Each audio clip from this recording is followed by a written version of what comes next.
भारतीय संविधान के मौलिक अधिकार। हम बात करते हैं समानता का अधिकार। अनुच्छेद 14 में कानून के समक्ष समानता का प्रावधान है। अनुच्छेद 15 में धर्म, जाति, लिंग, वंश और जन्म स्थान के आधार पर भेदभाव को रोकने का प्रावधान। हम किसी भी व्यक्ति को जन्म, धर्म, जाति, लिंग, वंश के आधार पर हम किसी के साथ भेदभाव नहीं कर सकते। अनुच्छेद 16 सार्वजनिक रोजगार में समान अवसर का प्रावधान। हम किसी भी व्यक्ति को हम ये कह सकते हैं कि जो भी सार्वजनिक रोजगार हैं जो शासन द्वारा दिए गए हैं उनमें हम किसी के साथ भेदभाव नहीं कर सकते। बात करते हैं अनुच्छेद 17 में अस्पृश्यता का उन्मूलन प्रावधान। अस्पृश्यता का मतलब होता है छुआछूत। तो अनुच्छेद जब 17 की बात करते हैं तो 17 में छुआछूत का अंत कर दिया गया। हम बात करते हैं अनुच्छेद 18 की। 18 में उपाधियों का उन्मूलन का प्रावधान। जो अनुच्छेद 18 कहता है जितनी भी उपाधियाँ हैं, जैसे मान लीजिए कि पहले लोग लिखते थे महाराणा प्रताप सिंह, ठाकुर भानु प्रताप सिंह, तो इन उपाधियों का अंत कर दिया गया है। अब केवल हम उपाधियाँ देते हैं तो केवल हम देते हैं शिक्षा के क्षेत्र में और सेना के क्षेत्र में। शिक्षा और सेना के क्षेत्र में उपाधियाँ हैं और जो भी उपाधियाँ हैं वो समाप्त हो गई। हम बात करते हैं स्वतंत्रता का अधिकार। स्वतंत्रता का अधिकार भारतीय संविधान के अनुच्छेद 19 से 22 में स्वतंत्रता का अधिकार शामिल है। ये अनुच्छेद नागरिकों को 6 प्रकार के मौलिक अधिकार देते हैं। इनमें भाषण और अभिव्यक्ति की आज़ादी, सभा, संघ, आंदोलन और धर्म की आज़ादी शामिल है। इसमें हम भाषण कर सकते हैं, बोल सकते हैं। अगर जैसे मान लो कि हम किसी के खिलाफ हम झंडा फहरा सकते हैं तो अनुच्छेद सभा कर सकते हैं, संगठन कर सकते हैं। हम पूरे भारत में घूम सकते हैं।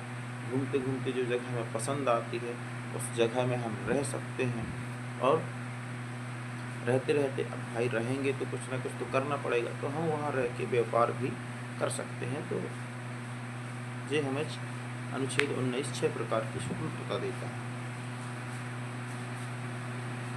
हम बात करते हैं अनुच्छेद 19।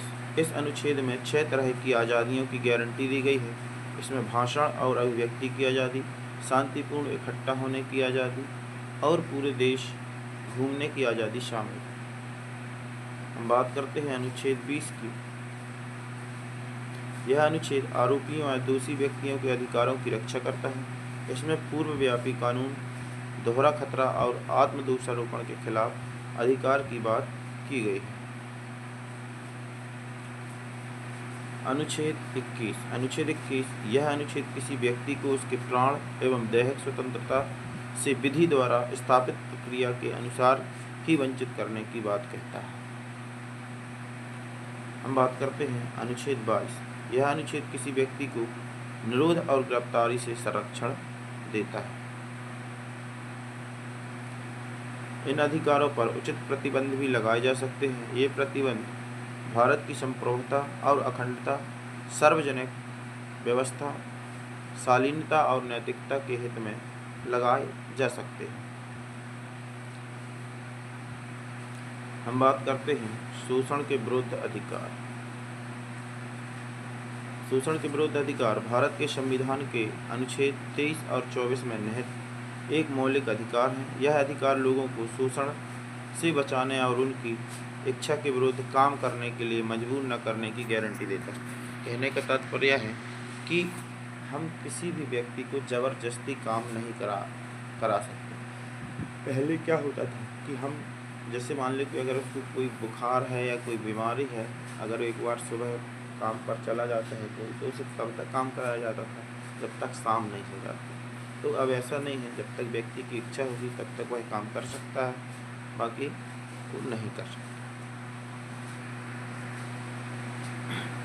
बेगार, बलात्श्रम और मानव तस्करी जैसे शोषणों को मना किया गया है।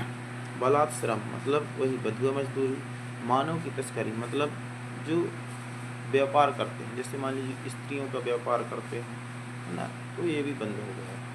हम बात करते हैं किसी व्यक्ति को उसकी इच्छा के विरुद्ध काम करने के लिए मजबूर नहीं किया जाता, मतलब व्यक्ति की जब तक इच्छा है जब तक काम करेगा, अन्यथा वो नहीं करेगा। किसी भी व्यक्ति की गरिमा और आज़ादी को कम करने वाली प्रथाओं को प्रतिबंध किया गया है। लोगों को ऐसी परिस्थिति में काम करने के लिए मजबूर नहीं किया जा सकता जो उनके स्वास्थ्य के लिए हानिकारक है। जैसा कि अभी हमने बनाया, जब व्यक्ति का अगर स्वास्थ्य खराब है तो उसे ज़बरदस्ती काम नहीं करवाया जा सकता। हम बात करते हैं धार्मिक स्वतंत्रता की। भारतीय संविधान के अनुच्छेद 25 से 28 तक धार्मिक स्वतंत्रता का अधिकार दिया गया है। इस अधिकार के तहत सभी नागरिकों को अपने धर्म को मानने के आचरण करने और उसका प्रचार करने का अधिकार है। यह अधिकार नागरिकों और गैर नागरिकों के लिए भी उपलब्ध है, मतलब हम अपने धर्म का प्रचार और प्रसार कर सकते हैं। हमें जो धर्म अच्छा लगता है हम उस धर्म को मान सकते हैं। यह अधिकार सार्वजनिक व्यवस्था, नैतिकता और स्वास्थ्य के अधीन है। राज्य का अपना कोई धर्म नहीं है और वह धर्म के आधार पर भेदभाव नहीं करेगा। कहने का तात्पर्य यह है कि जो भी शासन है, कानून है, संविधान के जो नियम हैं, हम धर्म के अनुसार उस पर भेदभाव नहीं कर सकते हैं।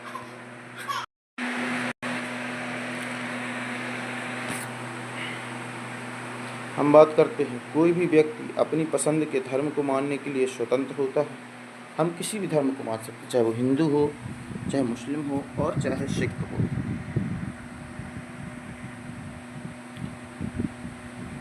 कोई भी व्यक्ति किसी भी तरीके से दूसरे व्यक्ति को धर्म परिवर्तन के लिए बाध्य नहीं कर सकता। जैसा कि हम देखते हैं, हमें अगर अपनी इच्छा है तो हम अपना वह धर्म मान सकते हैं। कोई व्यक्ति हमसे ज़बरदस्ती यह नहीं कह सकता कि तुम इस धर्म को मानो या इस धर्म को नहीं मानो। हमारी इच्छा है, हम माने तो ठीक है, ना माने तो कोई दिक्कत नहीं। सरकारी या सरकार द्वारा सहायता प्राप्त शिक्षण संस्थान किसी धर्म का प्रचार नहीं कर सकते। जो भी सरकारी जो संस्थान हैं, जैसे स्कूल, कॉलेज हैं, इनमें हम किसी भी धर्म का प्रचार नहीं कर सकते। हम सभी धर्मों के बच्चों को एक साथ एक समान मानते हैं। निजी संस्थान धर्म का प्रचार करने के लिए स्वतंत्र होते हैं। जो भी निजी संस्थान होते हैं, स्कूल, कॉलेज वगैरह, तो उसमें हम धर्म प्रचार करने के लिए स्वतंत्र होते हैं।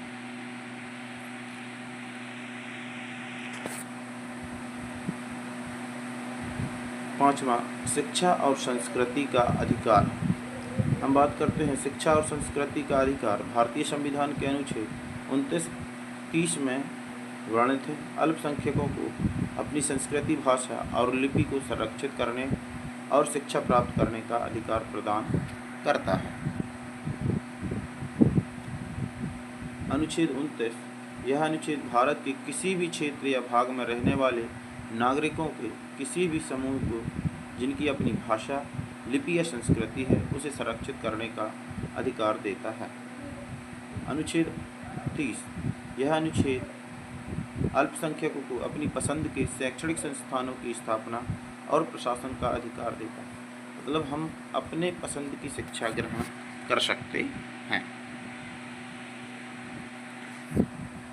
शिक्षा का अधिकार 2002 में 86वें संविधान संशोधन के माध्यम से शिक्षा को मौलिक अधिकार के रूप में मान्यता दी गई है, जो 6 से 14 वर्ष के आयु वर्ग के बच्चों को निःशुल्क और अनिवार्य शिक्षा प्रदान करता है।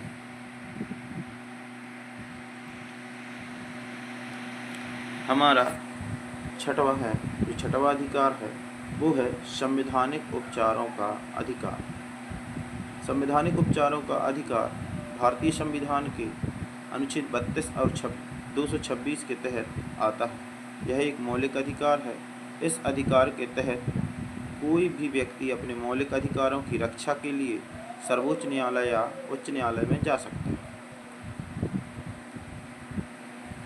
कानूनी कार्यवाही के उचित क्रियान्वयन के लिए मामले को सर्वोच्च न्यायालय में ले जाने का अधिकार है।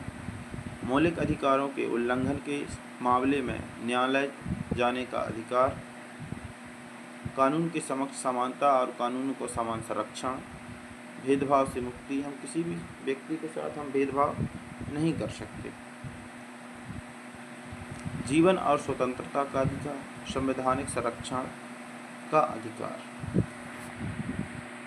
तो ये हमारे भारतीय संविधान के 6 मौलिक अधिकार।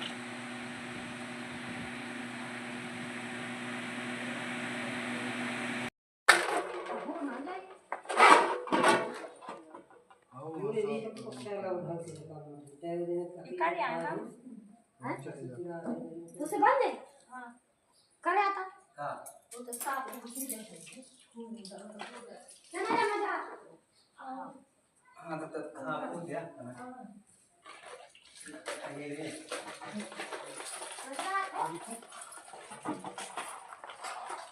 हो गई। क्या